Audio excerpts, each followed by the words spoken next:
We in these streets.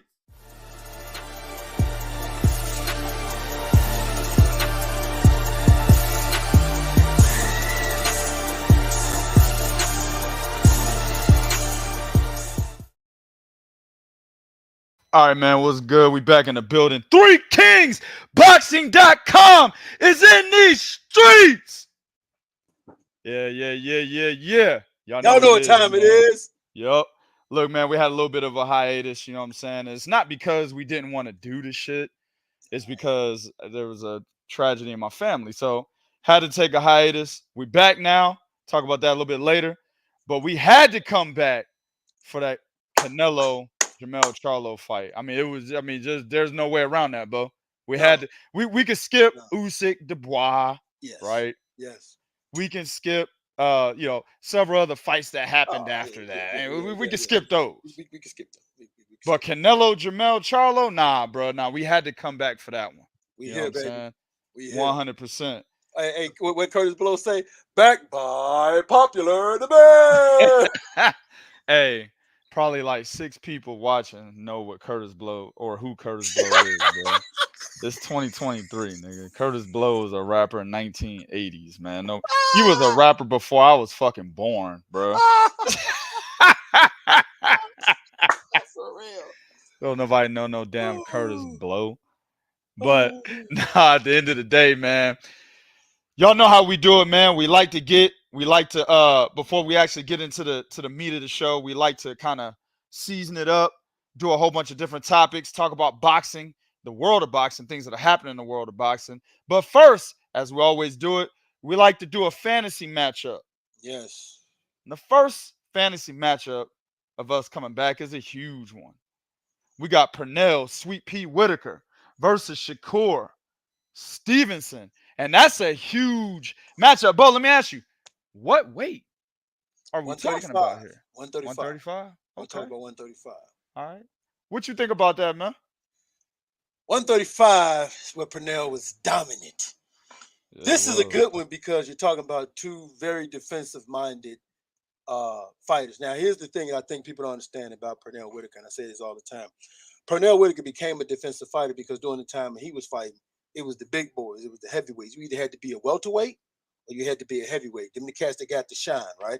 Of course, we all know about the middleweight and all that. But the shine was going to the guys at the heavyweight or the guys at welterweight.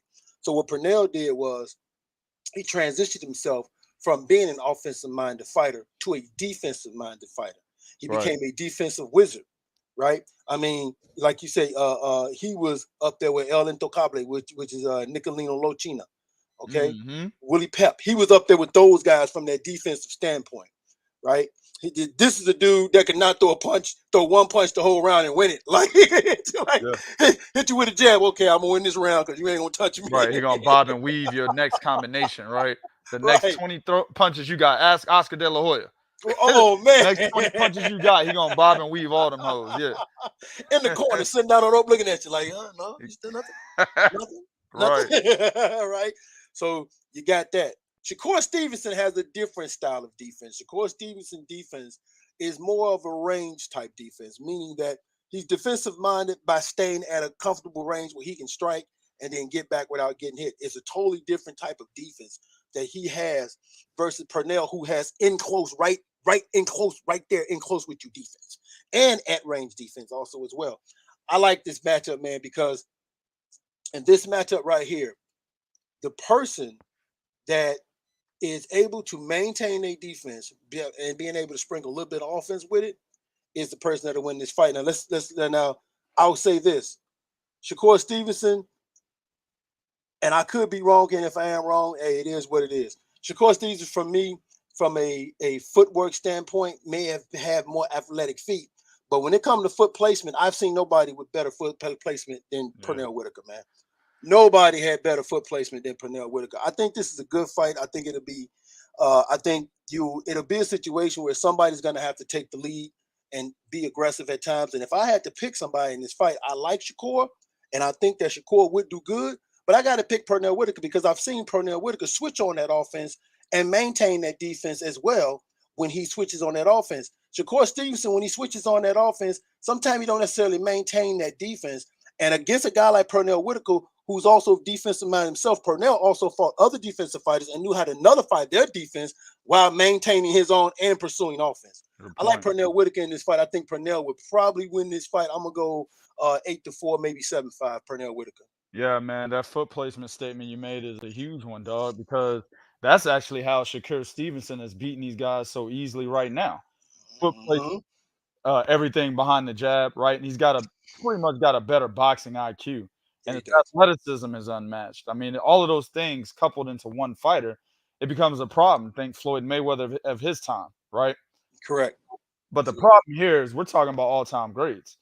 Um, the thing that the one thing about Pernell Whitaker for me is that at times, bruh, he can have a lapse mentally. Uh, Yeah. he can get too cute in the ring, and in getting too cute, he's losing rounds. He's getting hit by shit he shouldn't be getting hit by, right? Or he's allowing his opponent basically to win the ring generalship category, right? Of the four criteria of judging, because they're actually being more aggressive, because they're actually trying to bring the fight to him. Whereas he's got low volume and he's sitting back looking cute. But you lose Yeah. rounds doing that shit, right? Yeah, you do. Yeah, you're right. That's a good Right. point. So at the end of the day, while Pernell Whitaker to me is probably most definitely, it's not even a probably, a more skilled fighter than Shakur Stevenson is. Shakur Stevenson's still raw. He's young, right? I think he's what, 25 or something like that. He's still Yeah. raw, he's still young. At the end of the day, he's got a lot to learn. If we're talking about Shakur Stevenson today, yeah, Pernell Whitaker beats that Shakur Stevenson, right? Because the Pernell we're talking about is one of the greatest fighters at 135. He's already well established. All You right. see what I'm saying? To me, this is somewhat of an unfair matchup, even though it is a good matchup on paper.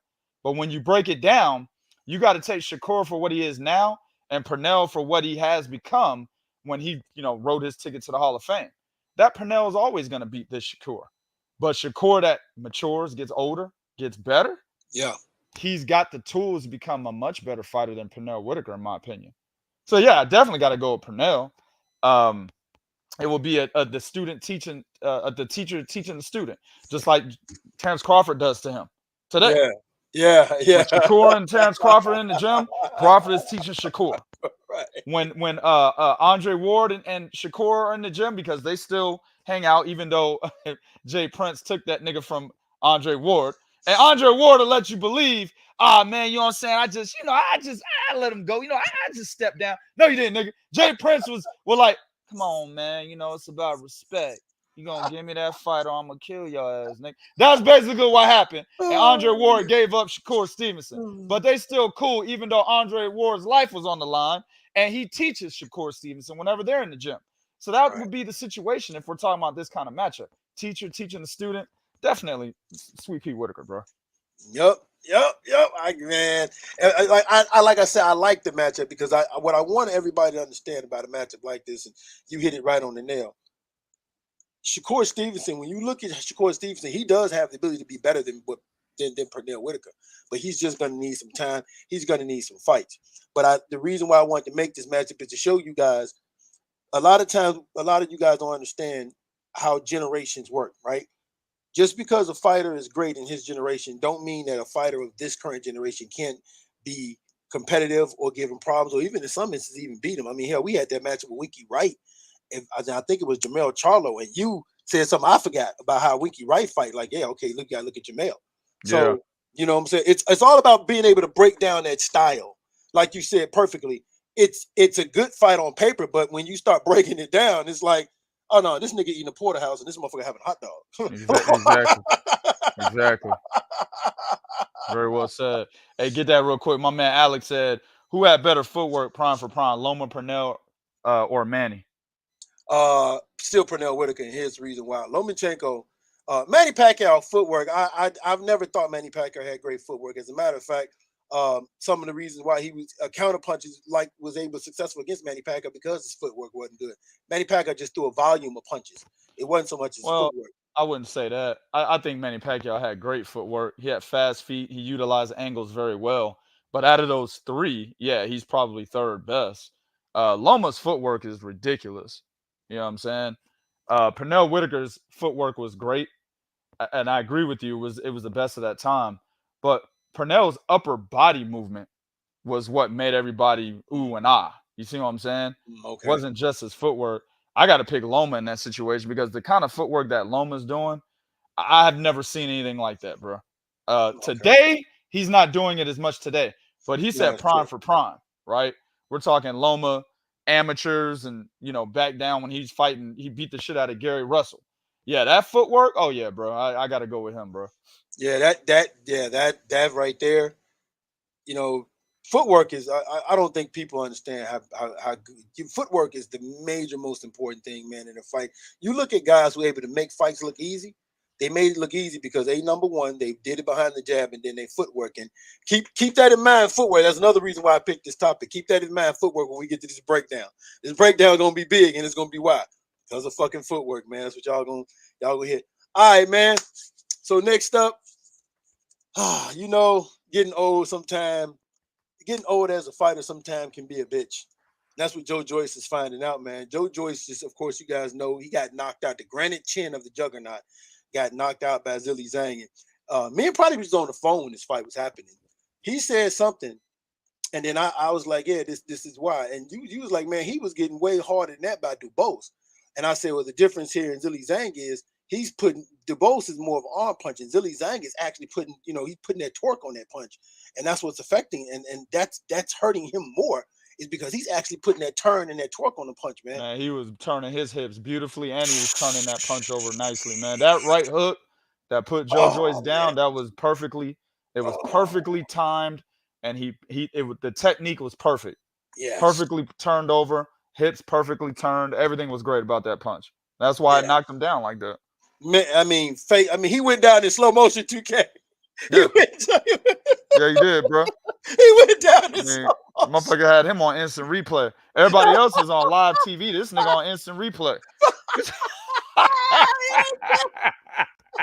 That's exactly what happened, bro. Oh, dog, he went down in slow motion. I'm like, when he went down, I'm looking at him like, is he going? Is he hurt or is he going down? Right. Yeah. He would look like he had a stomach ache. Right. Like, his stomach just hurt. He'd be all right.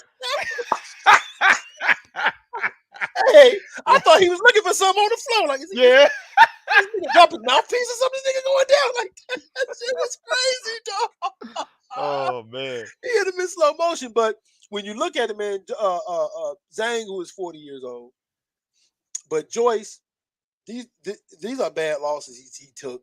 He's 38 years old. The climb back up for him is going to be hard in the heavyweight division, I think. The question is Joe Joyce's career over? Is Joe Joyce done? I believe Joe Joyce really is. I'm going to be honest with you. I believe Joe Joyce is done because Zhilei Zhang actually is giving everybody the blueprint the blueprint was always there on how to beat him. Yeah, it was. You're right. It was always there on how to beat him. It's just the guys would always wilt under that pressure. Well, he got in there with a guy like Zhilei Zhang who didn't wilt underneath that pressure. I mean, hell, imagine this is Martin Bakole. What we probably would have gotten. Guys who don't wilt under that pressure, man. I think Joe Joyce's career is done.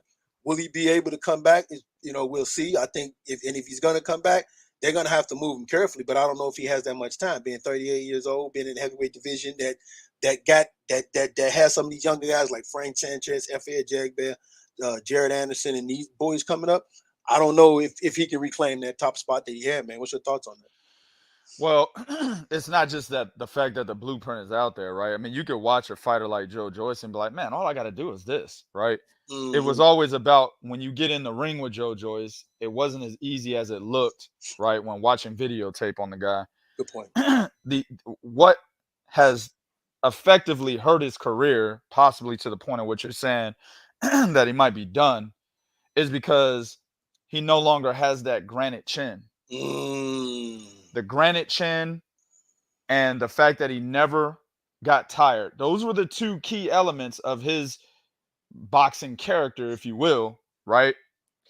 That allowed him to overpower guys like Joseph Parker and Daniel Dubois, right? Yeah. Fights that we thought were going to be closer than what they ended up being. You see what I'm saying? Yeah.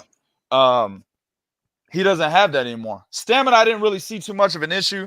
Bo, I remember you mentioned he weighed more than he normally weighs, and that was going to have a toll on his stamina. Maybe it did. Maybe that played a part into why his punch resistance was lower than normal, right?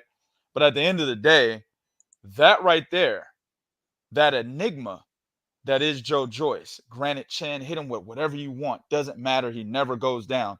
That shit's over with. Yeah. What does that do to his psyche?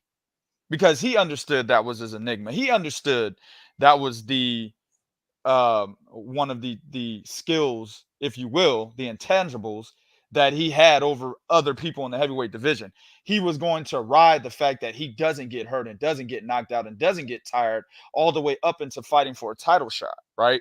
If we talked about Joe Joyce versus Oleksandr Usyk, the rematch from the amateurs, right? If we talk about Joe Joyce versus Tyson Fury, basically it was, man, Joe Joyce don't never get tired, don't never get hurt, man. He's slow as fuck, man. It's like it's like watching a tree sap roll down the tree trunk, nigga. Takes forever, right? But at the end of the day, he never gets hurt, and he's gonna hit you one way or another. It was always like that. It's not like that anymore. It's over. So what does he do now? Right? This is how I feel. I don't like seeing guys leave the sport just because they get knocked out one time. Mm-hmm. He took back-to-back losses, but Zhilei Zhang's not trash. Zhilei Zhang beat Philip Harkovich. That was a robbery. Yes, he did. Right? Great. Zhilei Zhang I believe that was his only loss on his resume, if I'm on his record.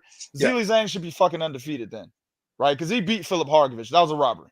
Yeah. So at the end of the day, right? Zhilei Zhang is a top-level fighter, even at 40 years old. People just didn't want to believe it. He's just a big heavyweight from China. When do you ever see them motherfuckers? Right? Well, I've never seen no big heavyweights from China doing damage in the division. That doesn't happen. So automatically, people are going to have a negative connotation towards Zhilei Zhang. This nigga whack. Anyway, he's whack. Don't matter what he does. But now it's time to come to the realization he's not whack. He's a good fighter. And that's what Joe Joyce ran up against, a really good fighter that actually, in my opinion, he loses the fight if he fought him, but he has a chance against Tyson Fury. That's who we called out next and wants to fight Tyson Fury. He's got a chance. Yeah. I don't think he wins, but he does have a chance. I'll tell you this, he has a better chance than Dillian White did. Absolutely. I agree with that. You see what I'm saying? Yeah. So at the end of the day, I don't want to see Joe Joyce leave the sport just because he lost to another great top-level fighter in the division. This nigga said great. This nigga said yeah, that's why I moved it down. That's why I stopped it. Hey, I said great. Oh, hold on. Right. UK, you tripping, bro. Top level. Right. You didn't give him the AT, but you gave him the G. I gave him the GREA. Listen, top level is that's ambiguous. That's relative to the division, right? Yeah. Felix Sturm was top level at 160 when he was there. Darren Barker was top level at 160, right? Yeah. Now, when we say top level in the sport, them motherfuckers wasn't even top 50 probably. Exactly. Felix Sturm might have been, but definitely not no Darren Barker, right? Yeah. So, but that top level is relative. He's a top level fighter in the heavyweight division, right? So I like to see Joe Joyce in the mix. I like to see Joe Joyce F.A. Jagba. I want to see Joe Joyce and the kid everybody likes from Ohio. Then they gotta be crying. Jared Anderson. I want to see that. I'll watch that. Give me Joe Joyce and damn, man, my brain ain't working today, dog. The fat ass nigga that took all the cocktails. Oh, the doping nigga. Jared Miller. Jermell Miller. Give me that. I don't know why my brain ain't working today, bro. It's crazy. But I want to see that. Jermell Miller looked good against Lucas Brown, in my opinion. Actually, he did. He was fat as hell, but he looked good. Give me Joe Joyce. I'll watch that. So there's other intriguing names out there that I would like to see Joe Joyce fight. You just can't beat Zhilei Zhang. And if you can't beat Zhilei Zhang, you're not beating Tyson Fury, and you're not beating Oleksandr Usyk. You know what I'm saying? I heard. Yeah. Alex, you love you some African niggas because you are African. F.A. Jagba is an average fighter. He's okay. That they're in the same boat, bro. All right, man. Let's take to the next one. Devin Haney, man. A lot of people are out here saying that Devin Haney smokes Regis Prograis. I seen it. Damn. You know what they're basing it off of? Regis Prograis' last fight. Yeah. Just because Regis Prograis looked the way he might have looked in that last fight doesn't mean he's going to go into this next fight and look the same way and let Devin Haney run all over him. Look at Teofimo Lopez. Me and Bo were just talking about this shit earlier. This nigga lost to a created player, Sandor Martin. This nigga's name, his first name is Sandor. That's not real. Who is that? That's not a real person. Sandor? I've never seen, bro. I have 3 kids. We looked at the name list. Hey, look, you know what names would we like to name them? I never ran across Sandor. From Spain too, right? From Spain. Come on. That's the name that came from Spain. Right. You don't hear no name like that from Spain. Never heard no damn Sandor in my life. That's a created player. NBA Live, nigga. You sitting there thinking you creating a player and shit. What do I want to name him? Sandor. Fuck it. But that's who he lost to. No disrespect, Sandor Martin beat Mike Garcia, but it is what it is. But that's who he beat him, but he should have lost to him, right? He looked like shit. T.O. should have lost to Sandor Martin. But then turns around and beats the hell out of Josh Taylor. Yep. There's your example right there. Yep. So the last fight don't mean shit. No. What you know about the fighter is what means something, right? The thing with Teofimo Lopez, he's always been mentally fragile. That's right? So you don't know what Teofimo Lopez you're going to get fight to fight. He's like Tony Harrison. You don't know which one you're going to get. Well, you kind of know now with Tony. Yeah, you know, well, he about to retire and shit. You know with Tony, right? Yeah, right. But at the end of the day, Regis Prograis isn't a guy that's shown that he's mentally fragile, right? However, he has shown recently that he only cares about the money. So maybe he's not getting up for fights. That's a good point. Oh, I got to fight this nigga again. How much y'all paying me? All right, fuck it. I'll fight him. I ain't got to train for this. Maybe that's what he did against Danielita Zorrilla. Maybe that's what he did. But he gets up for Devin Haney. I guarantee you guys that. Oh, yes. He's definitely – Devin Haney is not going to have a walk in the park at all. This is not a stroll through Central Park with your dog and shit in hand. No, this is not that. It's more like a run through Central Park, and you turn around and you got Rottweilers chasing your ass through that motherfucker. That's what this is. This is trouble. Devin Haney's moving up to 140 after coming off of a fight where a lot of people think he lost. Not 2K. 2K thinks he won that fight. That's a good one. I had no problem with the decision. I had no problem with the scorecards. He won that fight. You could have gave it to Loma by a round. I had no problem with that. It's a close fight, but I thought Devin Haney edged it. But a lot of people thought Haney lost that fight. It was a tough fight. He's moving up directly from that to 140 and taking on one of the best in the division. This is not walk in the park for who? When? What? Devin Haney got trouble, man. What do you think, bro? I think people wasn't reading the name on the docket. It didn't say Rolly Romero. It said Regis Prograis. Right. You got the R's mixed up, man. Y'all got Rolando mixed up with Regis. Right. That's a walk in the park. If it was Rolando Romero, okay, you got me, right? No, man. I think, and to your point, is boxing fans have always been prisoners of the moment, right? Remember, nobody gave Evander Holyfield a chance against Tyson. Nobody gave him a chance. And he went in there and beat Tyson pillar to post. You know? Twice. Twice. Right. Went in and beat him pillar to, you know what I'm saying? Pillar to freaking post. Okay? Everybody counted Muhammad Ali out. Oh, you're 40 years old. Don't do it. He came back and beat George Foreman. So you boxing fans are always prisoners of the moment. Here's the thing you guys also have to understand. I can't stress this enough. Styles make fights. The trouble that Regis Prograis may have had against Zorrilla is not the same problems he's going to have against Devin Haney, because Devin Haney fights a different way. Zorrilla don't necessarily fight behind the jab. Zorrilla more like for you to come to him so he can counterpunch and likes to use angles. Where Devin Haney likes to fight off that jab. That's perfect for a guy like Regis Prograis, especially if you got to get stationary with him. We saw that when he fought Jose Zepeda. Yeah, that's what made Jose Zepeda stop throwing the goddamn jab. Exactly. This shit's not working. This shit's not working. That's another example right there. Him getting up for a Jose Zepeda fight, but not getting up for Danielita Zorrilla. I mean, there's your example right there. Exactly.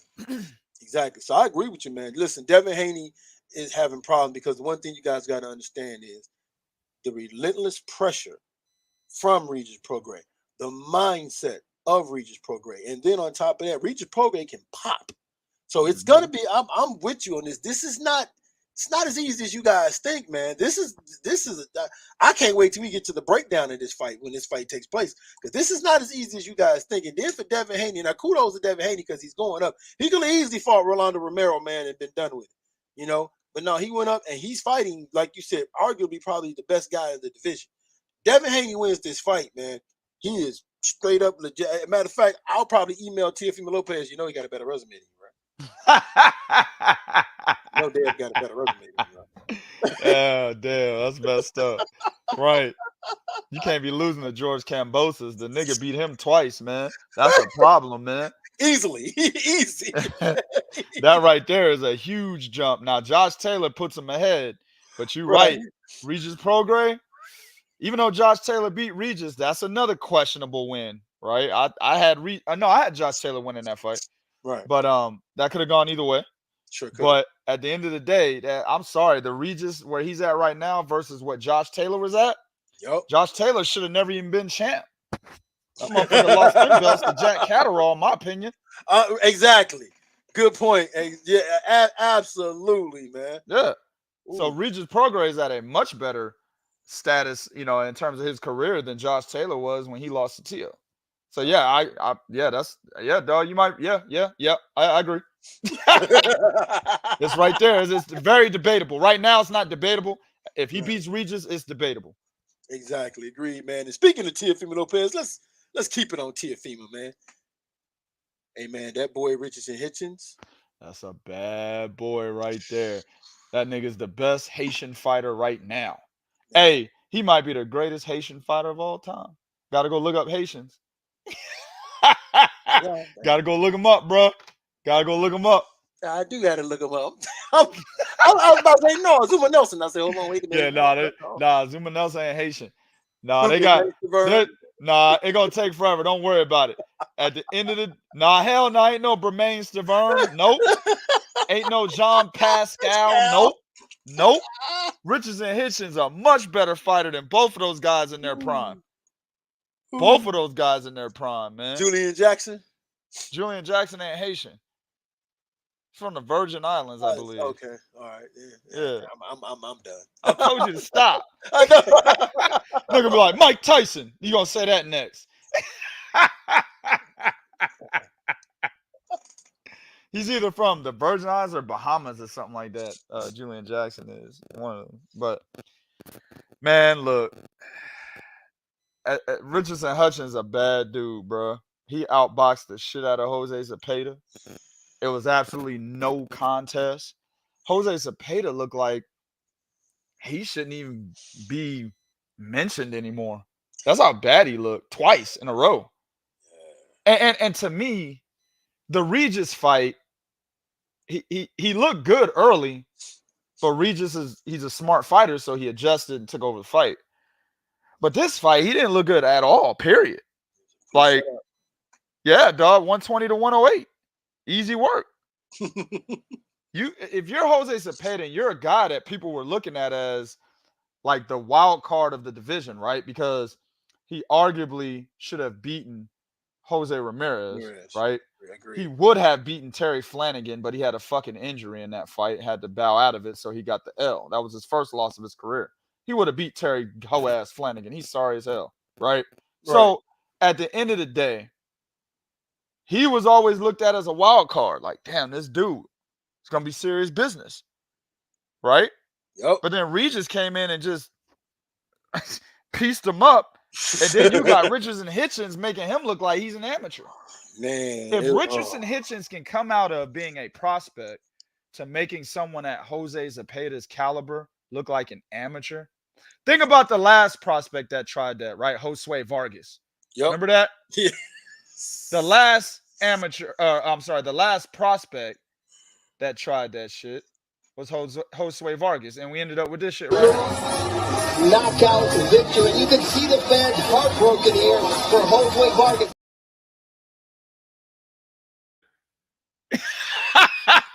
Jose Zepeda did that to the last prospect that stepped up to the plate.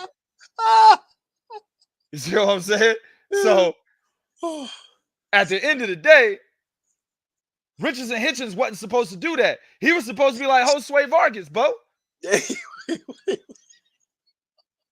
Listen, Hitchins is ready for a title shot. I don't want to hear nothing from nobody. He's ready. Let's groom him. Now, fuck all that. I hate when niggas say that shit. Yeah. Tired of grooming. Like they're grooming Jared Anderson right now. He's beating everybody up. I'm tired of seeing it. You know what? You know what grooming does? They eventually start taking a back seat. Skills start to decline because they're doing too much fucking grooming. See what I'm saying? That's why Jared Anderson started getting hit by Charles Martin, almost getting knocked out and shit. That's why Daniel Dubois is quitting. That's why Joe Joyce is losing now. Yep. Stop grooming. Yep. When they're ready, move them. Conor Benn's gonna be next. Watch. Too much grooming. Xander Zayas better get his ass in the ring with a better fighter than what he's been fighting, or he's gonna end up being like that too. See what I'm saying? Too much grooming. Too much grooming can have a negative effect. Skills start to deteriorate. Why? Because the fighter's complacent. They're knocking out all these bums, and they're like, man, nobody can fuck with a nigga like me. Then they get into the ring with somebody. They get into the ring with somebody that really can fuck with a nigga like them, and they lose. Yeah. Yeah, that's a good point. That's a hell of a point. Yeah. Remember Felix Verdejo? You know, motherfucker that killed his mistress? Him too. Remember he lost to that nobody. I don't even remember his name. I don't remember. Lost to him. Too much grooming. He was supposed to fight Terry Flanagan for the title. That didn't happen. He was going to fight Loma. That didn't happen. And that was a rematch of amateur bout, by the way. But that didn't happen. So they kept putting him in there with motherfuckers that he could beat and put him in there with a motherfucker that he could really beat. But he was too complacent, too much fucking around in Puerto Rico, ended up losing to a guy he could beat. Yep. That's what happens. No grooming for Richardson Hitchins. I don't want to see this. I don't want to see. Give me Subriel Matias. Ooh, give me that. That's a good fight. Right? That's a good fight. Give me Teofimo Lopez. He wants that fight. Give me that. He's ready, Bo. Give it to him, Bo. He's ready. He loses. Fuck it. You go back to the drawing board, come back up. Yeah. Yeah. But there's one fight I want to see, though, man. I think probably a great fight for Hitchins is Montana Love. I think when you look at my what are you doing? No. I can imagine your face. Montana Love? What the hell? Montana Love still got Steve Spark problem. Far as I'm concerned, Steve Spark was beating that nigga before he got disqualified. He was beating him. Yeah, he was. Steve Spark was beating Montana Love, bro. But wait, isn't that sad though? Hitchins has leapfrogged a dude that he was being led to fight to see if he was ready. He's leapfrogged that guy. Listen, Richardson Hitchins was on his undercard. When Montana Love fought Steve Spark, Hitchins was on the fucking undercard. He sure was. He leapfrogged the nigga that he was on the undercard of. Fight no damn Montana Love. That's stupid. I won't even fix my TV to watch no stupid shit like that. I don't even think the zone write that check. Eddie, we're not writing this check. Exactly, bro. Look, man, give me Roley. He beats Roley. Richardson Hitchins embarrasses the shit out of Roley.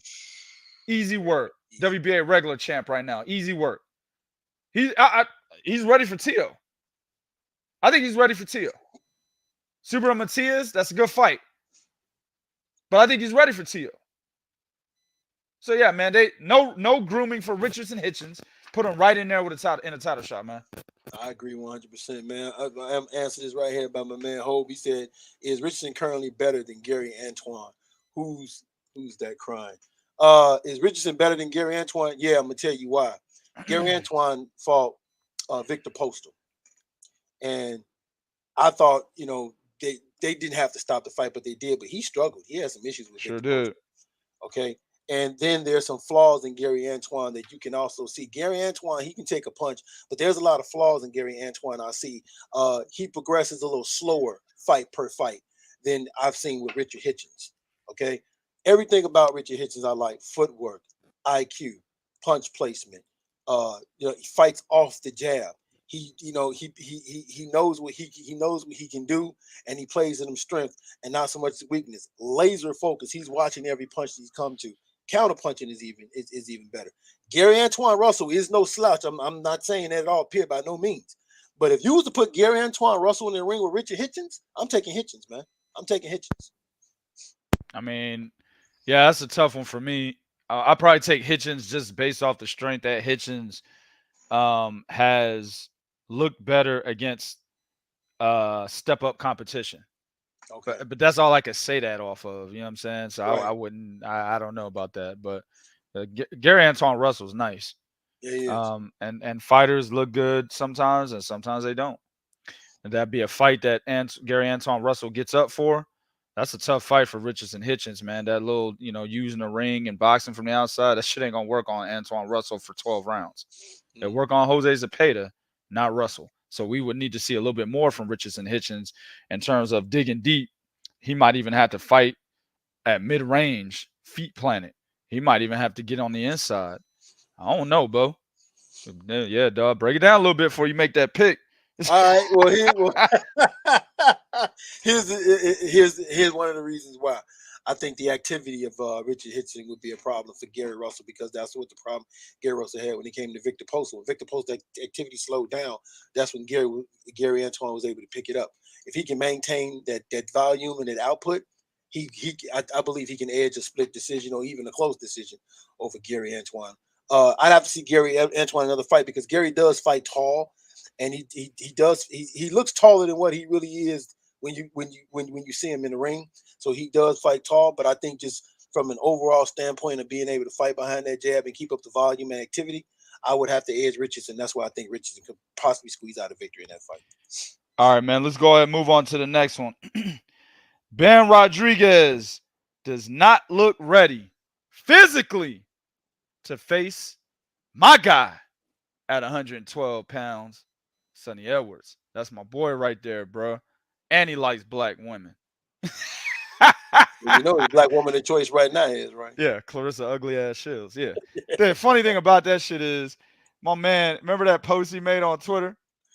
And somebody said so he was it was a picture of him with a white woman.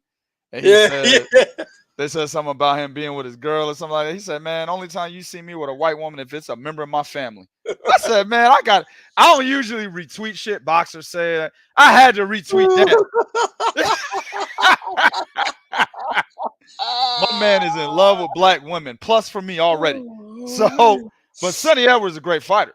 Yes, he is. Smart fighter. He's probably, in my opinion, one of the smarter fighters in the division, right? I think if Sonny moves up to 115, he gives Junto Nakatani and others, Juan Francisco Estrada, he gives those guys trouble at 115. You know what I'm saying? So Sonny Edwards good, man. Bam, when we say he didn't look ready physically, he was fat. Exactly. He had food in his cheeks, bro. I'm like, this nigga saving shit for later. Oh, no wonder I saw the nigga chewing in between words and shit. I'm like, what is he doing? This nigga eating what? I didn't see him putting that in his mouth, though. This nigga eating. He's storing this shit in his mouth like a hamster, B, for real. But at the end of the day, that's what he looked like, though. Really fat, really round, out of shape. Bro, you fighting a guy that stays in shape year-round. Sonny Edwards ain't all, seriously muscled out or nothing like that. He ain't like that. But he's in shape year-round. He's always talking and doing boxing. And he's got a good IQ for the sport.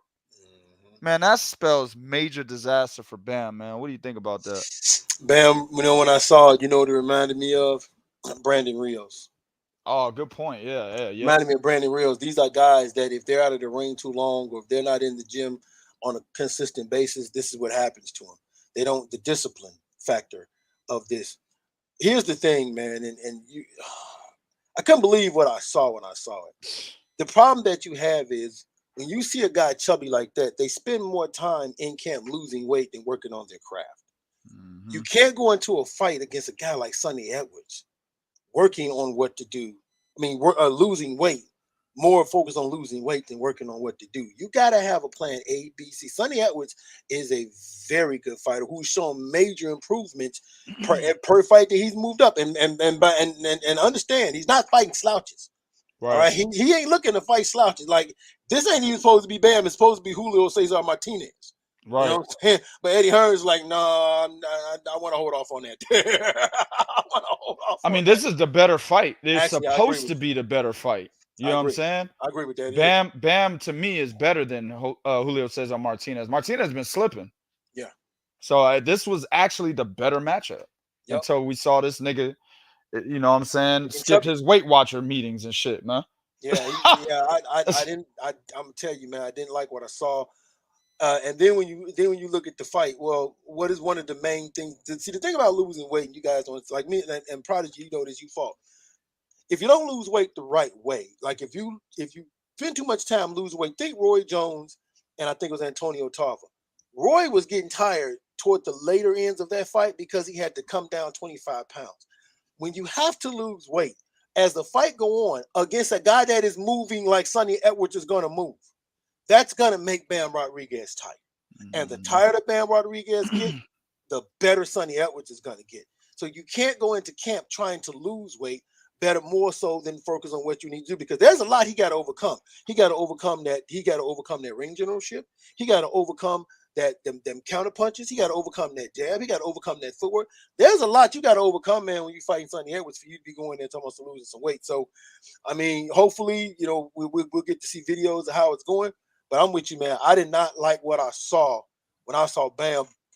I ain't like that at all. I was like, look, I'll tell you what, man. He need to stop eating them fucking churros, man. Stop eating that shit, Bam. Supposed to be in training camp. Put the goddamn tortillas down, nigga, and get your ass in training camp before you get your ass whooped, man. And Sonny do end up getting that date with Clarissa Shields, because that's what that shit is based off of. You know, Sonny gonna come. This motherfucker's serious. He wants some of that Clarissa Shields. He not fucking playing. Look, Clarissa out here playing around, laughing and shit, and joke. Sonny a funny guy. Sonny like, nah, bitch, you give me the pussy. Sonny is not playing, nigga. Look here, bro. Look, Clarissa better be watching them goddamn shows on Investigation Discovery, nigga. Unusual Suspects. Hey, you ain't lying, dog. Sonny is not playing. He ain't playing. Right about that. He is dead serious. Hey, matter of fact, when Clarissa was like, you know what? If Sonny win, I'll go out to eat with him. He was like, well, shit, I'm gonna knock him out now. Look here, bro. As soon as this nigga win the fight, Clarissa gonna be on TV. Yeah. 5 minutes later, he gonna be at her door. At her door, he gonna be leaving the building with her. All right, let's go.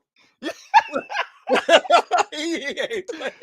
Dog, Sonny got something to fight for. He is not playing. He trying to get that chocolate, bro. He want that fondue. Oh man, I ain't think about that. You right, dog. He extra motivated now. Trying to tell you, man.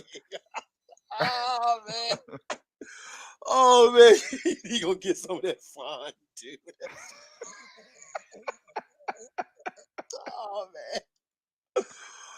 Oh man, all right, man. Next up, y'all know what it is, man. So, you guys remember when they first came into boxing, it was Jermell Charlo, the Charlo twins, Lions only, rah, rah, rah, shit, school bar. You know what I'm saying? They out here in these streets slapping phones out people's hand, telling people in interviews, hey man, what's up, man? You scared of me or something, man? Huh? You scared of me, Joe? Ask me your question. You know what I'm saying? They out here, trying to fight David Benavidez at a fight and everything. It was Lions only. Well, Jermell not feeling that Lions only no more, man. He is throwing his brother. He's letting everybody know, listen, I'm not my brother. Like how Sonny Edwards let everybody know, hey, I ain't Charlie. Well, he feeling that Lions only. He just ain't really including Jermall in that shit right now. Because he was saying that shit at the weigh-in. It's Lions only. Yep. Y'all know what it is. I do this for the culture. Lions only. Yeah, he's still on Lions only. But Lions only may only be one nigga. Well, no, you're right, because in the press conference, he was like, y'all know what it is. Lions only. That's just not what we say. That's a lifestyle. That's a way of life for us. We say a lot, but we back it up. Well, I do. Damn, bro. That's just not a good look, man. He said Jermall don't back up shit. That's essentially that translation. I back up what I say. Jermall don't. I mean, hey man, what this is a situation. It don't matter if it's your brother or not. It's a situation where a man that you had a lot of respect for starts doing shit that makes you lose respect for him consecutively. Like dumb incident after dumb incident after dumb incident after dumb incident. And I believe one of them dumb incident final straws was allowing Caleb Plant to slap his ass up twice. Oh, man. You know what I'm saying? So at the end of the day, Jermell has got that look of disgust. You ever had your, homeboy you was hanging out with and shit, and you thought this nigga was thorough, dog? It's like, yeah, he talked the talk. You know what I'm saying? He had the demeanor. Y'all talking about shit. Be like, yeah, man, this nigga I want on my team. Man, anything go down and shit. And then this nigga get into the shit, get his motherfucking ass whooped. And you just watching and looking at this nigga in disgust. Like, are you kidding me? This is, nigga, all the shit that we talked about.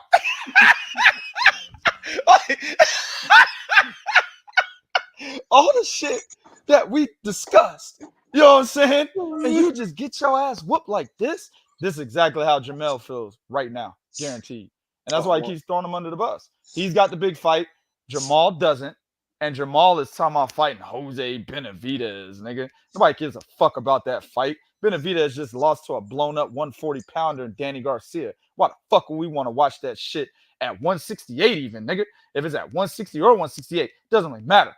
But Jose Benavidez, and I'll use it, I'm going to say it. This nigga's motherfuckers talking about he been washed up. Nigga, Jose Benavidez has never been dry. This nigga's been wet his whole goddamn career. I don't know a motherfucker that Jose Benavidez actually beat. Come on. Let me think about this real quick, because I don't go to Box Rec. Who the fuck did Jose Benavidez beat? God damn it. Gotta think about it.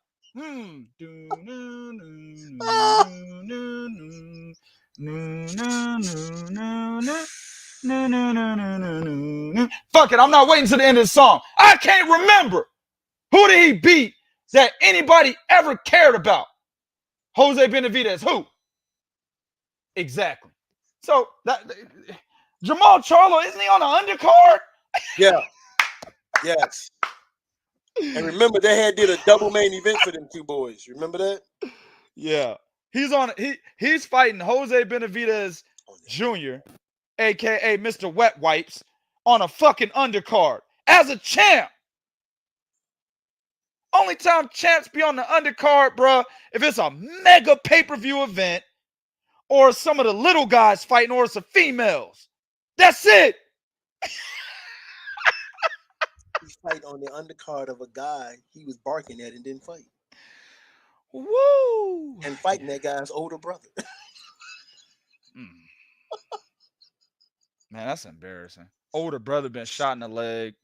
Leg don't work the way it used to. Getting beat up by 140-pounders and shit. I mean, come on, man. His reputation as an amateur in the gym is actually more important than his reputation as a pro. That should tell you something right there. Yeah. That's like Ollie Harrison type shit. Yeah. That's David Reed. David Reed. You know what I'm saying? Niggas way better amateurs and shit than they were pros. I probably won't watch that either, bro. I'm not interested in watching that. For what?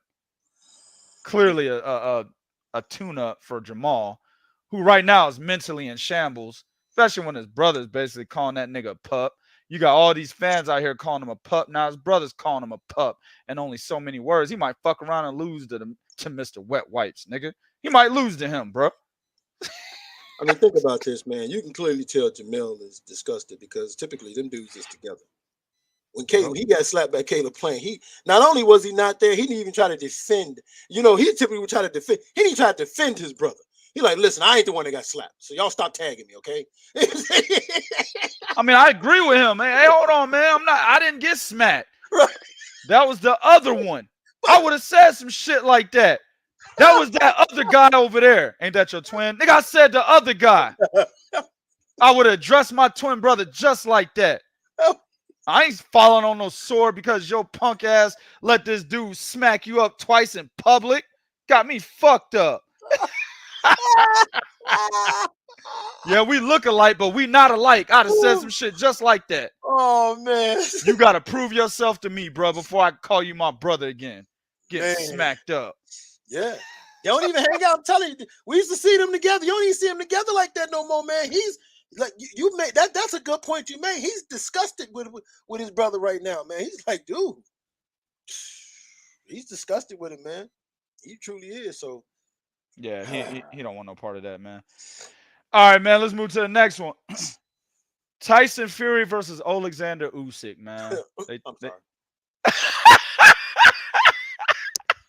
I'm sorry. Go ahead. Didn't they say October in Saudi Arabia? Yeah. Is this real or fake, Bo? It's real for Usyk, fake for Tyson Fury. Because remember, see, we heard this, guys. The one thing you have to come to learn about Tyson Fury, you can't count on Tyson Fury. You really can't. Okay? We've seen two people take this motherfucker to court to fight him, Deontay Wilder and Vladimir Klitschko. We've seen him leave boxing because he didn't want to face, the consequence of his action of eating some boar meat that tested positive. So we saw him leave boxing, get depressed, go up 300 pounds, and then come back into the sport. Okay? He so-called wanted to fight Anthony Joshua, but then gave them a deadline. Okay, Joshua, let's make the fight. But, you got to sign a contract in 10 days. Oh, wait. Yeah. Wait a minute. Hold on. Then he said, y'all want me to come back? I want $500 million to come back, right? Then what did he do to Usyk? He said, no rematch clause. Okay, I take the fight. 30%. Okay, pretty badly. I take the fight. I gotta walk out first twice. This nigga said I gotta walk. He gonna walk out, get in the ring, and then walk back out backstage and walk out again. Oh shit! I gotta walk out first twice. Your family can't come. I get to pick your gloves. And everything he said, Usyk is like, okay. He agreed to everything, man. All right. He agreed to everything, bro. He agreed to everything. You gotta wear mismatched shoes and no socks. Okay. You gotta get that gap in your teeth fixed. All right, greedy belly. Too much greedy belly. That motherfucker ain't never getting that gap fixed. He ain't getting that gap fixed. No, he ain't getting that fixed at all, man. Right? I'll believe it when I see it, but the problem is we've been told again that they had a fight. Yes, okay, do they have a verbal agreement? Yeah. But now when it starts coming down to the money, that's when you're going to start seeing Tyson Fury and these changes take place, you guys. I don't believe this fight. I truly don't believe this. For Usyk, yeah, he's ready to go. But for Tyson, it's something about Usyk. And I think it's the fact that Tyson can't get in his head mentally. And I think that's shaking him a little bit. I mean, we talked about that. He can't figure out a way to get to this dude. Yeah. And it's fucking with him. Like, damn, I can't figure out nothing to get. And I think it's fucking with him. So until I see him in the ring, man, yeah, fake news for me, man. Man, Alex had a good point. He said they're using this to sell Ngannou versus Fury. We're not falling for it. I mean, this is the reason why I think it's real. There's too much money on the line now. Once you start talking about fights being in Saudi Arabia and shit, you know how much they're paying these guys? Like, Saudi Arabians pissing shit money. You know what I'm saying? These motherfuckers will eat regular food and then out comes money. Real shit. Right. These niggas the only motherfuckers that don't flush their shit down the toilet because they got to take it out and go put it in the bank. That's basically what that's basically what they do. They piss and shit money. So at the end of the day, wiping their ass with $20 bills. Right. They are paying these guys. Think about it. Wasn't the fight I was just talking about, Jermell Miller and Lucas Brown, that was in Dubai. Yes, They got paid super ducats. Them two ugly fat motherfuckers, bruh. Super ducats. How much do you really believe Tyson Fury and Usyk are getting to stage their fight? Neither one of those guys walking away from that fight. Too much money on the line, bro. That's why when I saw Saudi Arabia, I was like, oh, yeah. They're probably going to do this. Maybe not in October. Maybe the fight gets pushed because of Fury's fight with Ngannou. Probably gets pushed out or something. But I believe that venue is set. Like that location, that's where they want to have it because of the money that's involved in that, bro. So I do believe it's going to happen, but maybe not in October. Maybe not. I don't think it happens this year. I think maybe next year. If it's going to happen, it's going to happen beginning of next year. Yeah. Early next year. Yeah. I don't think it's going to happen, man. But like I said, you're right about the money. But I could see Tyson Fury talking about something. It's 100 million.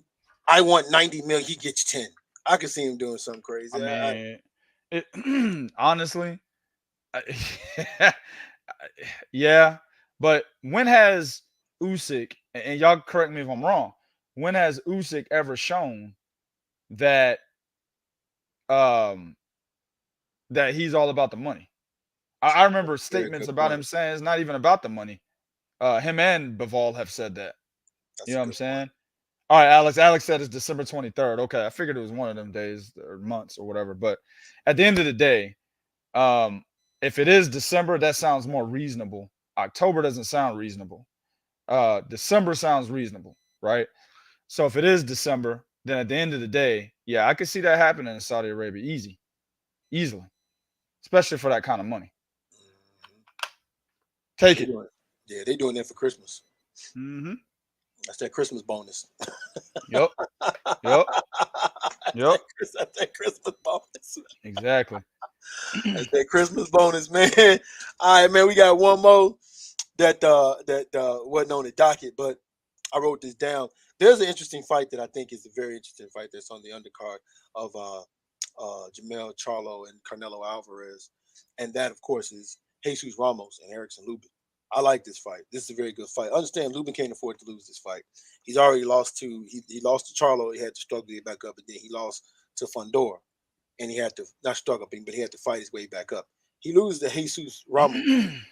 It's going to be tough for him. It's going to be tough for him. But then Jesus Ramos, this is a dangerous fight for Jesus Ramos, man. Lubin can pop. Lubin is a seasoned veteran, and Lubin comes in there with a lot of experience. So we're really gonna get to see if Jesus Ramos is the goods. Like, he's been kind of quiet. Like, a lot of people don't talk about him in that division because he's being overshadowed by cats like Tim Tszyu, and Brian Mendoza and stuff like this. So he's been overshadowed by those guys. But Jesus Ramos is nobody to sneeze at. I like this fight, man. What do you think about this fight? So this fight is on the undercard of Charlo and Canelo. Yes, sir. This is too much for Lubin, man. You said if he loses, he's got to bring himself back up. No. I say if he loses, that's it for him because it's gonna be too hard to bring. Oh, got you. Okay, all right. That's what I agree with. Yeah. Lubin's been running his mouth for a very long time, to the point where I even got fooled when he was a prospect, right? Now, I didn't think he was going to beat Jermell. I had Jermell winning that fight, but I sure as hell didn't believe it was going to be a first-round knockout. I definitely didn't think that, right? Yeah. So when that happened, it was like, damn, nigga, you used to be the man, homie. What happened? You know what I'm saying? That's basically why. Because he was running his mouth like a motherfucker. Yeah, I'm the motherfucker 154. Wait till I get to that point. And then you get to that point, get knocked the fuck out. Leg all bent up behind your back and shit, dog. That was just a bad look. You know what I'm saying? Like, that wasn't no, all right, man, we'll pick it up and try harder. No, nigga, that was terrible. For all the shit that you talk, that was fucking terrible. Fundora did the same thing too, didn't he? Fundora's like, I feel like I'm the champion of the division. I'm taking all these tough fights. I feel like I'm the champion. Yeah, go in there and lose a nigga we interviewed and forgot about. No disrespect to Brian Mendoza, but I don't remember the interview we did. I know we did it. I just don't remember it. He fought somebody before that and got his ass whooped. I can't even remember who he was fighting. I don't remember who he was fighting. But, I mean, that's a hell of a comeback for Brian Jesus Mendoza. Ramos. Was it Ramos? Jesus Ramos. Well, that's ironic, right? But Yep. yeah, this is a bad fight for Lubin. Bad style matchup. Bad given the fact that pressure for him is something that he's not really good at. Um, being able to fight off or fend off, if you will. Jesus Ramos brings a lot of pressure, and he's a good fighter. He's calculated with his pressure, man. Pretty smart for a guy that comes forward. I see him breaking Erickson Lubin down, man. Um, and at the end of the day, yeah, dog. If that takes place, I don't know where Erickson Lubin goes from here. Too much shit talking, not enough delivering. Yeah, you can beat. Did he beat Luis Arias? He beat him, right? Yeah, but it's Lewis areas. I thought but I'm just saying. I believe that was one of the guys he fought and beat on his come up, right after losing to Jermell. But I mean, you can beat guys of that caliber. You know what I'm saying? But you're showing us that you're losing to the contenders, bro. Like Sebastian Fundora is knocking you out, nigga.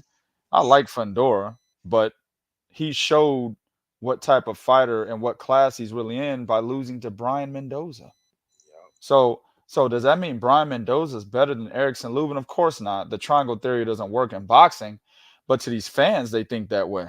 And the fans are how you become a popular fighter. You don't become popular without fans.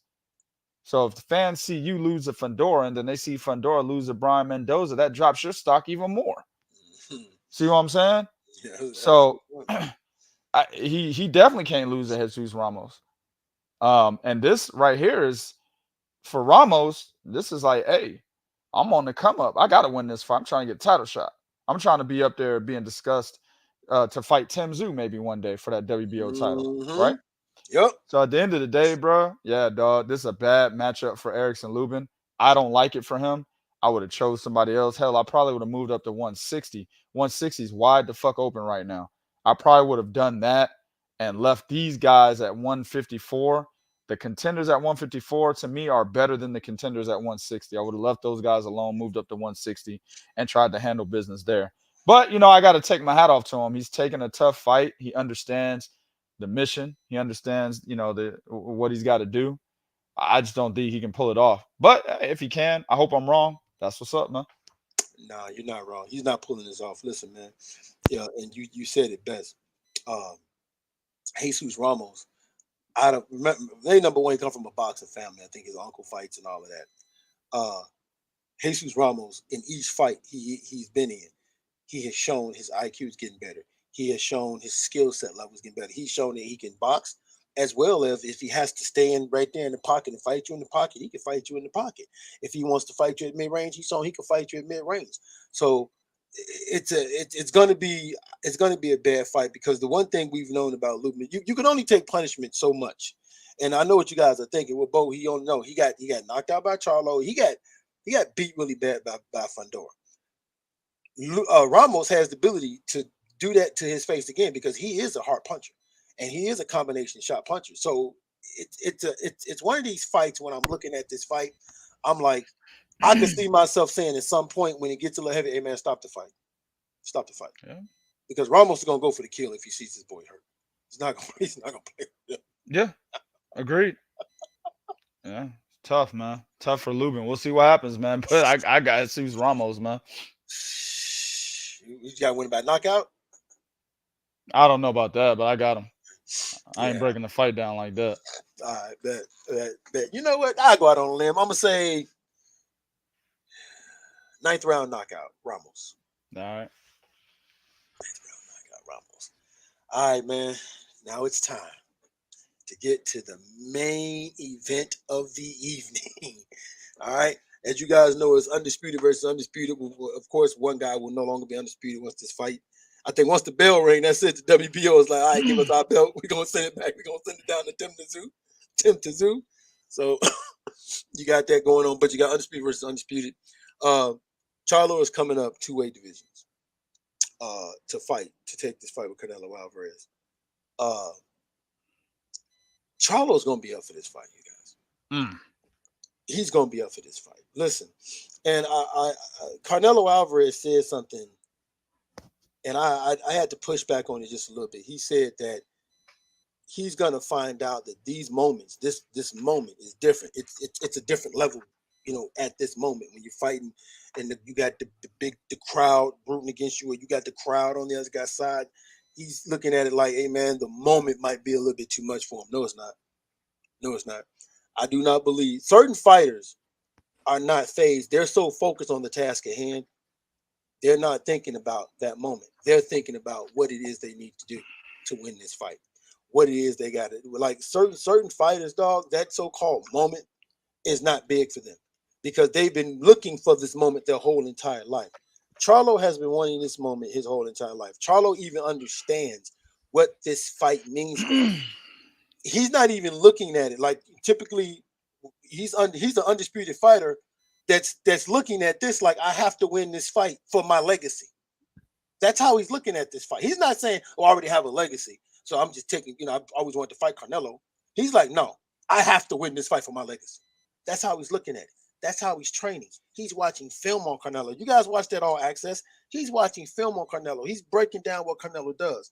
Can he win this fight? Here's the thing that he's gonna have to do in this fight, right? And I think I said this to my man Prodigy. Bivol had decent footwork, but he had excellent boxing ability. Charlo has excellent footwork and decent boxing ability. He don't have Bivol level boxing ability, but here's the thing. Charlo can win, but he has to do what Bivol did. He has to play the numbers game. Meaning, if Canelo Alvarez hits you with 2 punches, even if they don't land, you got to throw 4, 5, and 6 punches at him. If Canelo Alvarez hit you with 3 punches, you got to throw 6, 7, and 8 punches at him. It's a numbers game. You're going to have to keep that activity up. You're going to have to keep the punches in Canelo Alvarez's face. You're going to have to keep the combinations going. You're going to have to keep Canelo in retreat mode. We saw when Bivol did that. And you're going to have to give this boy angles. It's going to be a numbers game in this fight. You cannot have low moments where you let Canelo Alvarez like he did in the first fight against Brian Castano, where you let Brian Castano rip off his combinations. You just stood there like this. No, it's a numbers game. When Canelo rip off 3 punches, you better rip off 6, 7 right after that and keep him going. You're going to have to play the numbers game against Canelo Alvarez.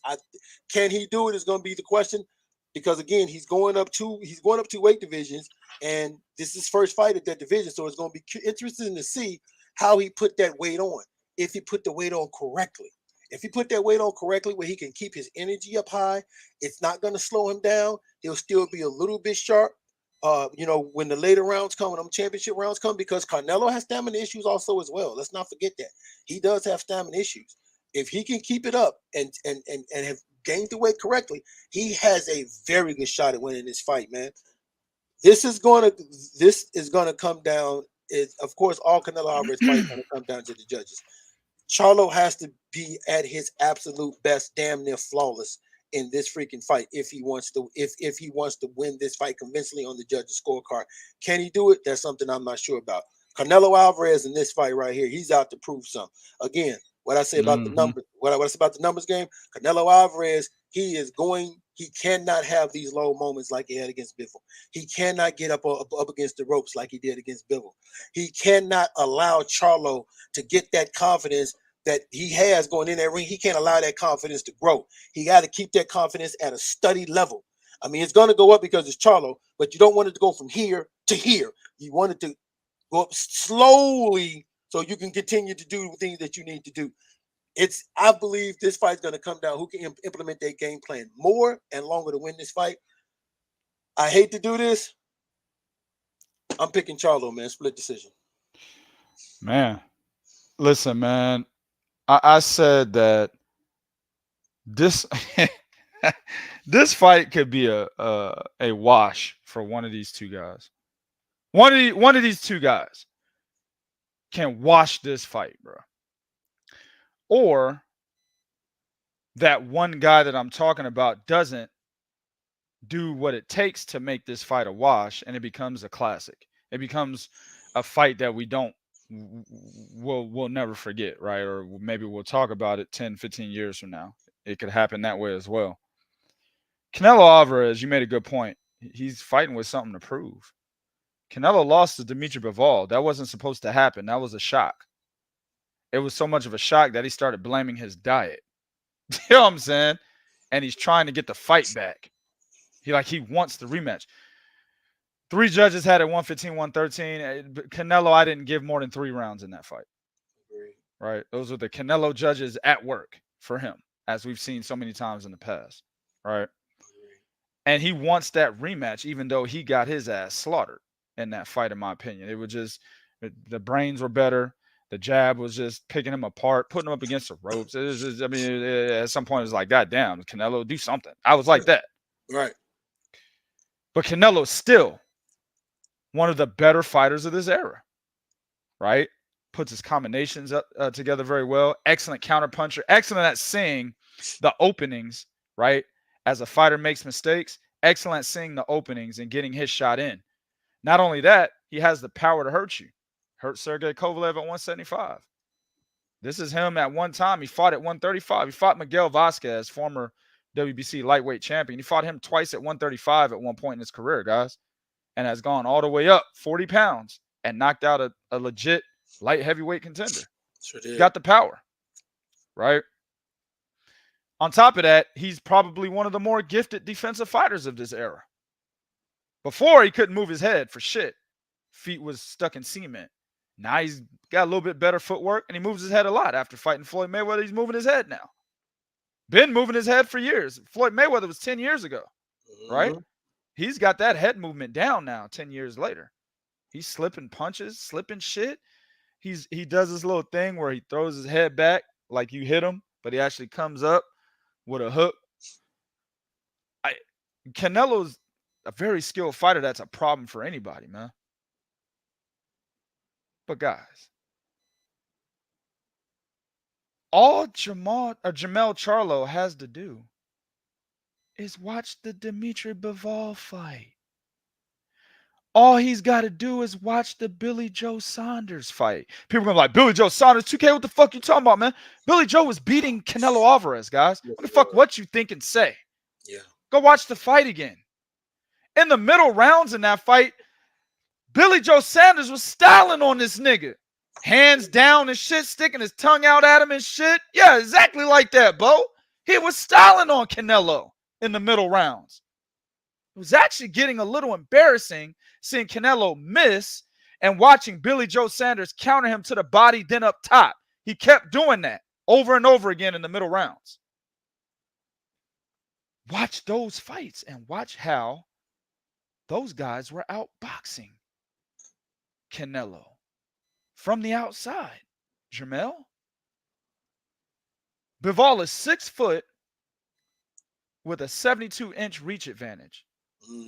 Jermell Charlo is 6 foot with a 73-inch reach.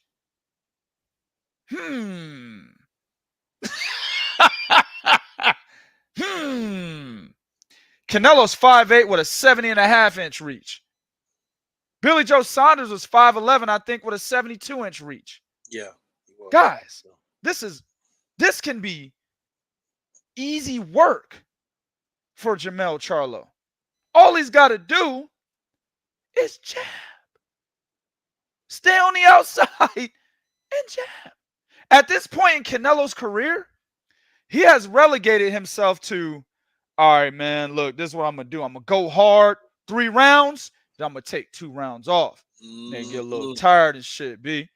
Then I'm going to go real hard again for 3 more rounds. Then I'm going to take about 2, 3 of them hoes off again, nigga. That's Canelo's pattern at this point in his career. Look at his fight against John Ryder. Very good point. He just looked like Dookie against John Ryder, guys. That's John Ryder. That's a very good point.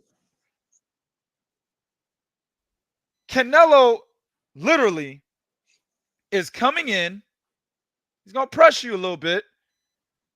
But he's going to, if you stay on the outside and jab, don't use any looping punches. Just jab straight down the fucking middle. Yes. Look for the opening for the straight right hand and get out of there. If you just do that, you can bank the first 4 or 5 fucking rounds because Canelo's looking to get inside the long fucking reach. And he's looking to counter. If you're moving, if you're displaying your footwork, he won't hit you. If you don't let him inside your jab, he won't get to you. See, the problem that Billy Joe had after them middle rounds and in the beginning of the fight, he was letting Canelo get to him. He sure was. He was letting Canelo put his back against the ropes at times. And he would get inside. That's how he got his orbital bone fucking broken. Let him get inside and hit his ass with an uppercut, right? Right. I ain't got to say what the hell happened with Caleb Plant. That's an obvious one. Caleb Plant, he's an average fighter. I've been saying that for the longest. He's an average fighter. Caleb Plant should not be considered a top-level fighter. He's average. So he didn't know that he wasn't supposed to put his back up against the ropes, even though he did it against guys like Vincent Fingerbutt and fucking the other guy. I don't even remember the bums he beat. I don't even remember. Don't even say their names. Don't worry about it. Niggas should never even got the Canelo fight. Back up against the ropes, getting tired and shit after round 7. Man, get this nigga out of here, man. Care if he smacked Jermall or not. Get him out of here. Matter of fact, that fight happens, I got Jermall. I'm just saying, bro. Caleb Plant had the right game plan. Couldn't maintain it. Got tired, put his back up in the ropes, got knocked out. Listen. I'm going to go through something real quick. Jermell needs to stay on the outside. He's too susceptible to the jab. Watch the Tony Harrison fights. Tony Harrison is jabbing the shit out of Jermell Charlo. In both fights. Not just the first one. Both of them. Yeah, he was. He's jabbing them straight down the middle. Jermell is wide open for that jab. Right? What he does is, when he's trying to get his own jab off, he'll lunge with that jab. Do not do that. You lunge, you're wide open for the uppercut. Wide open. Because Canelo can slip that shit easily. Yeah, he can. He'll slip, come up with an uppercut, and you will walk right into an uppercut. If Canelo knocks Jermell Charlo out, which I don't think could happen, and I'll tell you why in a minute, but if that were to happen, it'd be because of that. Because Jermell lunged in and was caught with a counter. May not be the uppercut, but him lunging in. Also, it could be his wide shots. If you watch the Brian Castano fight, right, he throws a lot of wide looping shots. Yeah. Don't do that because Canelo knows how to get inside of wide looping shots. He's a smart fighter. He gets inside of wide looping shots. That's where you become he'll work the body at that point, right? Because he's on the mid-range on the inside. He's not looking to counter on a wide looping shot. He's looking to step in or maybe dodge it, get inside after that, start working the body. He works your body, then you can't do the game plan that I'm about to say you need to have in order to win this fight if he works the body, right? Bo, you mentioned he can't let Canelo pressure him like Brian Castano. Canelo's not a pressure fighter like Brian Castano. It's not going to happen. That's why I'm saying this fight could be so fucking easy. That's not his style. Brian Castano pressured the fuck out of you the whole time, and it got to the point where it was so much pressure, Charlo had to basically shell up, right? It was too much pressure. Yeah. And then every once in a while, he'll come back with a counter, and he's got that power that Derrick James allowed him to find in himself by planting his feet, that he was able to knock Brian Castano back. But Canelo's a bigger fighter than Brian Castano, and he could take a much bigger punch than Brian Castano can. So I don't think that would even work if he did do that. But Canelo's not going to pressure like Brian Castano, so I don't think he has to worry about that, right? Stay off the ropes, and you got to command the distance. 100%. Jermell Charlo can't fight off the back foot. He can't fight off the back foot. Go watch all his fights. Even when he was fighting John Jackson was outboxing him because he was trying to fight off the back foot. Yep. When he fought Vanez Martirosyan before he was his power punching dude, he was a boxer, right? He was having trouble with Vanez because he was trying to fight off the back foot. That's why that fight was so close. I believe I might have took Vanez Martirosyan, Bo. I think Vanez won that fight, dog. It was a close fight, yeah. Very close fight. Yeah, it was a very close. They could have went either way. Yeah. But he was trying to fight off the back foot. And maybe that was one of the reasons why he made the change from Ronnie Shows. Like, hey, man, I can't be fighting this kind of style anymore, bro. See what I'm saying? Right. So he can't fight off the back foot. Canelo puts him on the back foot. He's going to shell up like Brian Castano. And then that's when you will see the combinations that you talked about Canelo will fire off that he can't let happen, right? Right. Don't let this man put you on the back foot. Command the fight behind the jab. Stay in the middle of the ring, just like Dimitri Bivol did, and just keep pumping the jab. That's all you got to do. You got the same dimensions as Dimitri Bivol. Dimitri Bivol doesn't have great footwork. His footwork isn't excellent like that. Not in that fight, it wasn't anyway. No. Against Gilberto Ramirez, it was. But not in this fight. Against Canelo, he didn't exhibit no excellent, fucking Hall of Fame type of footwork. No. No, he did not. He had basic footwork. It's basic, bro. You actually saw him use more, like you said, he used more of his footwork in the Ramirez fight than he did in the Canelo fight. Exactly. Yeah, basic footwork against Canelo. All Bivol was doing was keeping Canelo in reset mode, bro. That's what he was doing. Yeah. Making him reset. How do you make a fighter reset when all he can do is get inside you? The jab. Canelo's too short. He's too small. Hey, guys, guess what? Jermell Charlo's moving up 2 weight classes, right? But guess what? Charlo's the bigger fighter. Charlo's bigger than Canelo. Both of them weighed in at 167.5, guys. Yeah, Canelo can fucking rehydrate if he wants, but so can Jermell Charlo. He could do the same thing. Mm-hmm. Sure Jermell has a 4-inch height advantage on this dude. He's the bigger guy. This can be a cakewalk.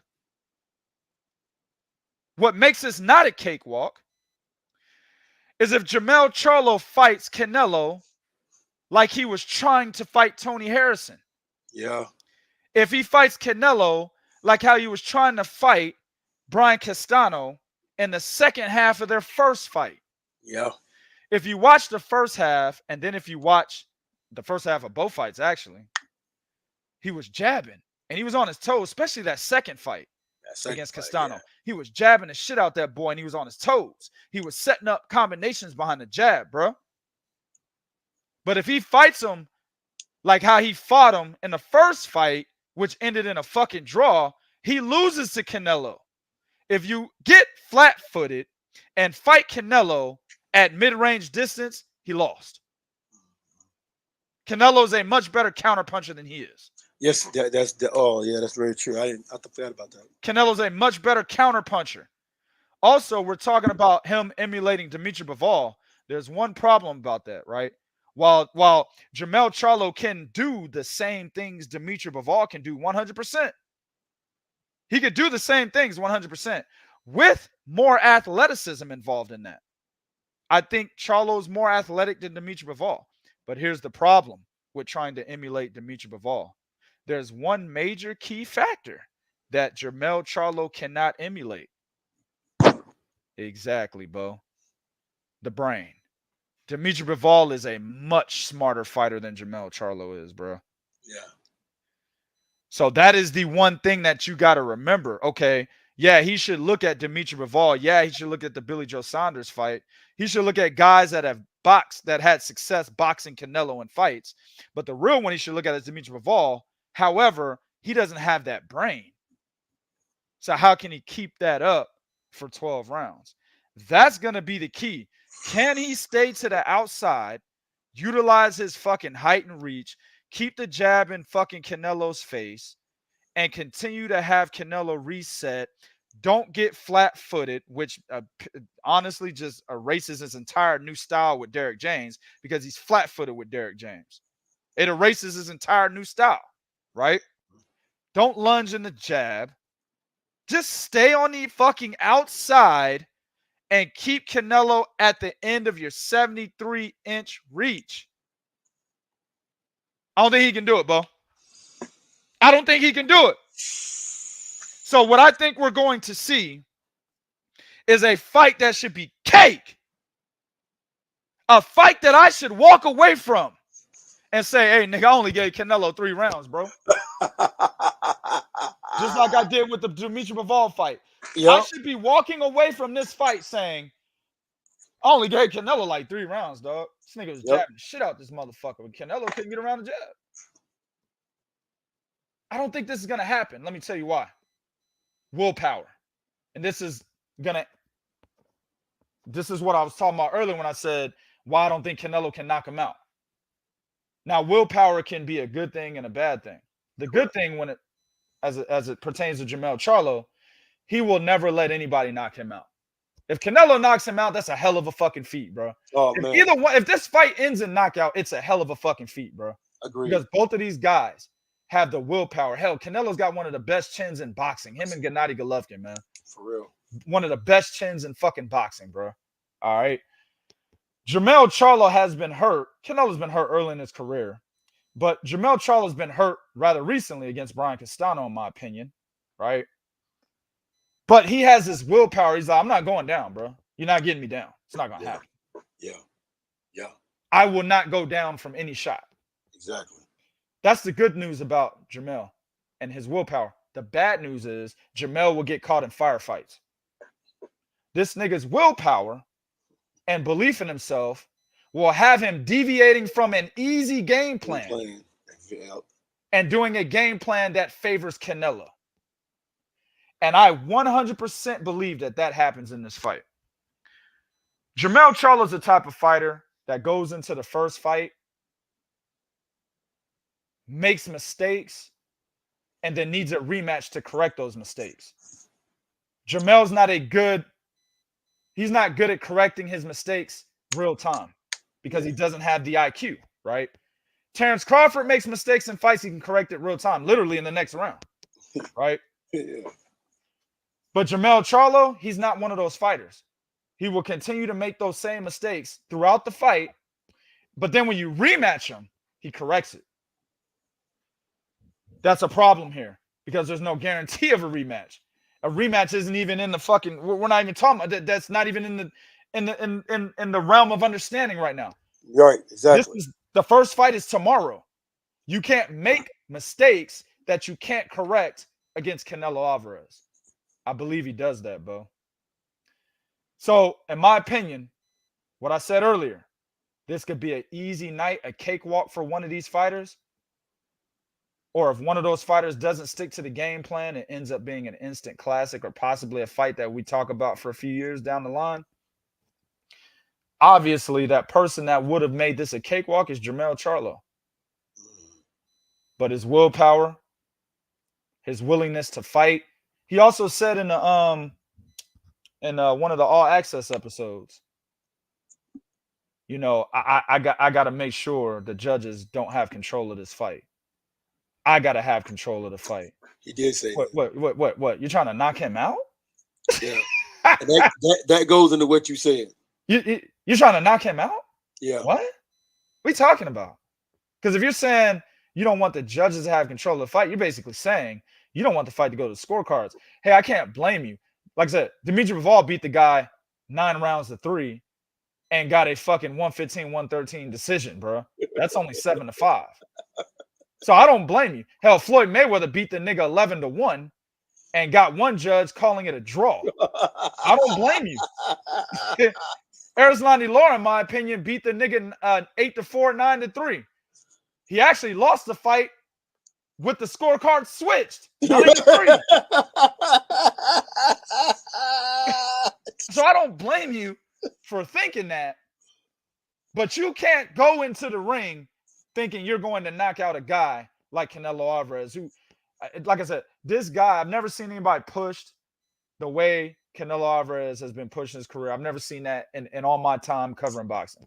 Decades. Never seen anybody get this kind of treatment, bro. Never seen it. Which makes it so fucking difficult, too, is that he's got this treatment with the judges and all that shit, but then he can take a punch. Like, you can't knock him out either. Yeah. So you got to go to the scorecards and get robbed. You know what I'm saying? You got to go there and get robbed because you can't knock the guy out. He won't get knocked out. He won't allow it. So you got to go get robbed. I don't blame Jermell for saying that. But, dog, man, look, man, you just got to bite down and hope these judges see what they need to see when you're exacting the correct game plan, and that is the fucking Dimitri Bivol special, nigga. Yeah. When you go to the goddamn restaurant, nigga, you don't order a double quarter pounder. You don't order a Whopper, nigga. Hell, you don't even order a steak. You order the Dimitri Bivol special, nigga. That's right. That's what you order. That's what you order. Matter of fact, don't even look at the menu. Dimitri Bivol special, please. Exactly, bro. They here trying to hand you a menu, nigga. You need to be offended. What the fuck is this? I don't want no menu, nigga. I want the Dimitri Bivol special. What the fuck do you think I want? Right. One for here, one for take home. Exactly. Just in case I got to do this shit again. Yeah, right. Exactly. So at the end of the day, bro, easy game plan for Jermell, but it's all about him exacting it. I don't think he does. I have Canelo by split decision, but I think the play, let me tell you this though, the play is to take Jermell Charlo. This motherfucker's a plus 350 right now. I already put my bet in. This nigga's at plus 350. You bet $100, you win $350 if Jermell Charlo wins. I don't know why Las Vegas is saying this fight is not that close. Charlo should be in probably the low plus 200s, maybe the high plus 100s, maybe a plus 175 or something like that, in my opinion. Maybe Las Vegas knows that the judges are gonna come to the rescue. Maybe they know that.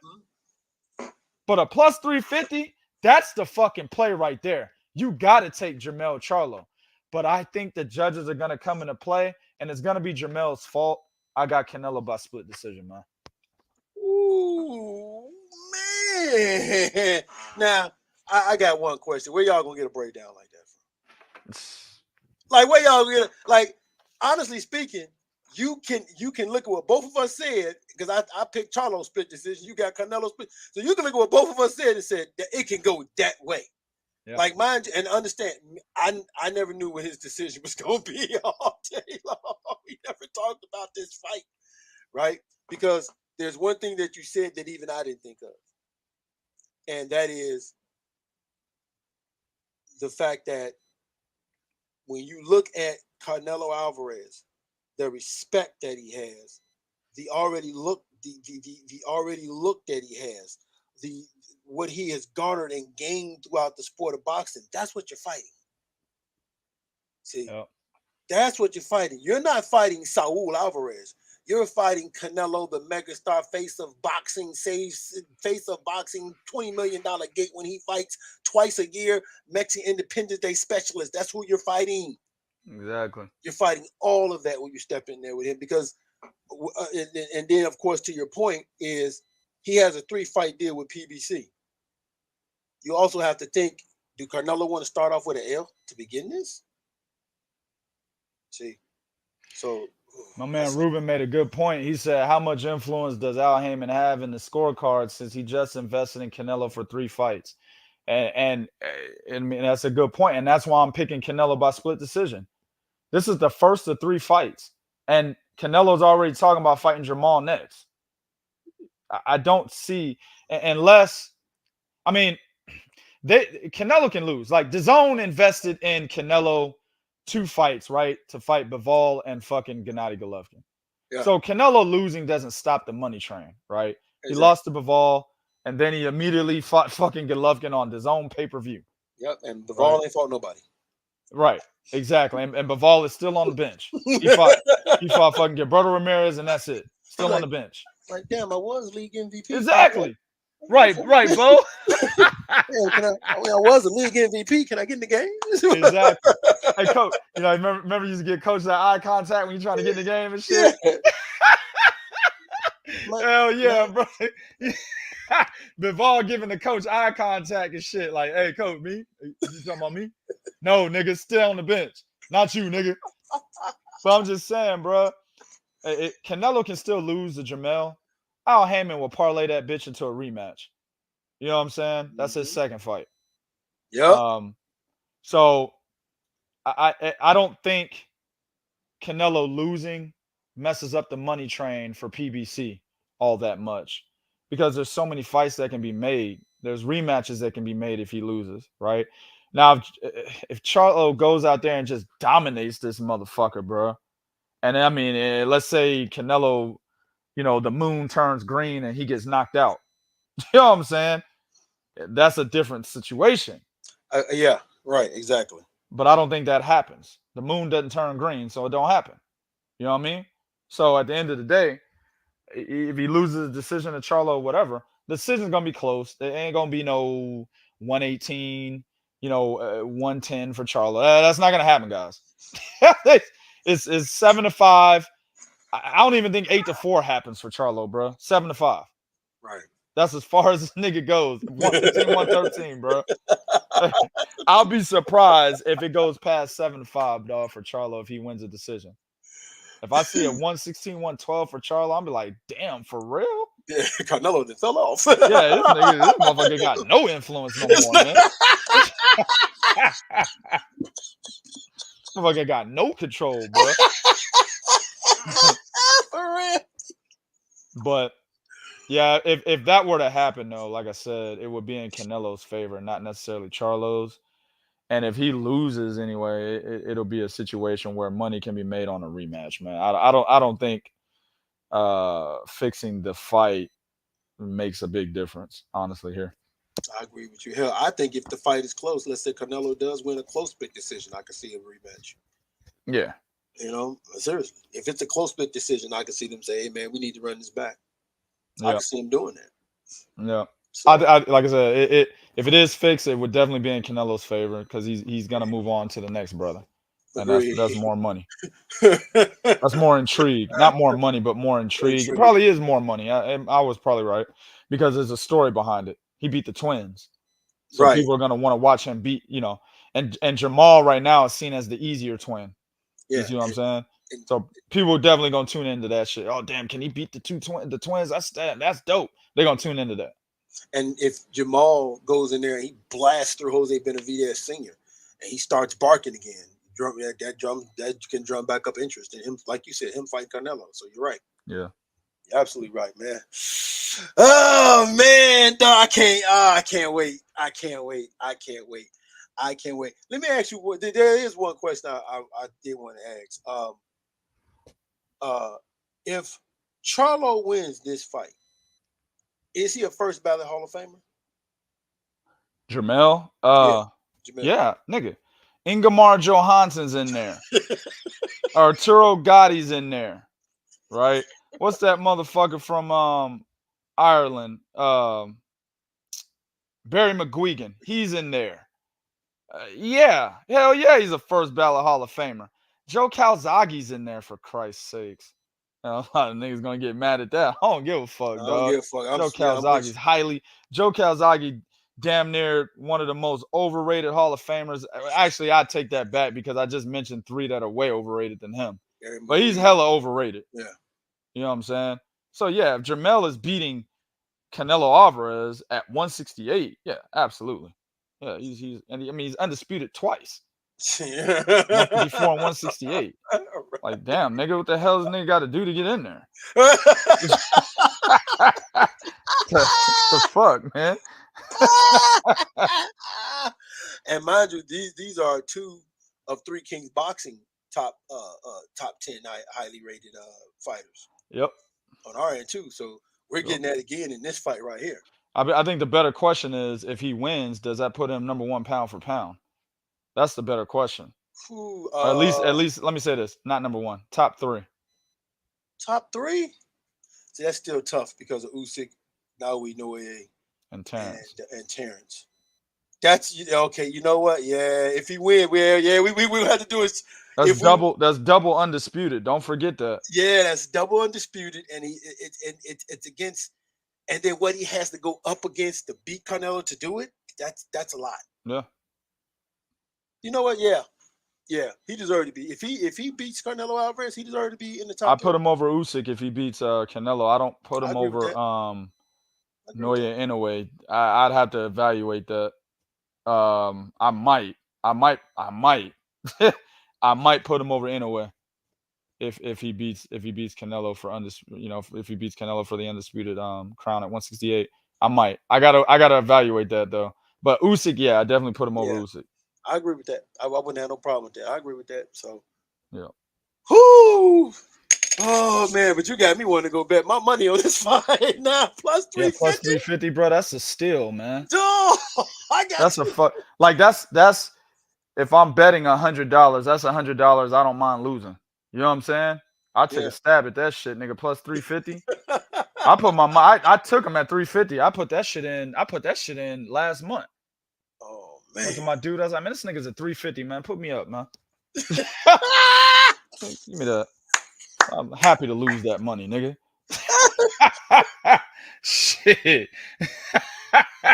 Gamblers know what I'm talking about. Right. I know what you're talking about. I've talked to gamblers. I know exactly. Yeah. Like what? Shit. I don't mind if I lose this money. Go ahead. Yeah, for real, dog. You don't get no opportunity like that again. Like the Terrence Crawford odds. That was another one, man. I wish I fucking had it, dog, the way that I won. I was so mad, bro. The Pacquiao Floyd odds. I couldn't believe what I was seeing. Oh, yeah. I grabbed that one. Oh, yeah, you did? Okay. I got that shit, nigga. Okay. Oh, yeah. I put actually a lot of dough on that. I already knew what was going to happen there. That was easy money. Man, the Pacquiao Floyd. I was like, oh, man. Yeah. Oh, I should have betted on that, man. That was easy money right there. They had the odds. I got Floyd twice, bro. If you can believe it. I got him Pacquiao and I got him for Canelo because the odds were low against Canelo. Like he was the favorite, but they were low. No. Yeah, Floyd was like a -2 something. I was like, what? Oh, nigga, here's $1,000. I didn't even have it, nigga. That's when I was broke. 2013, nigga, I had no dough. Here you go.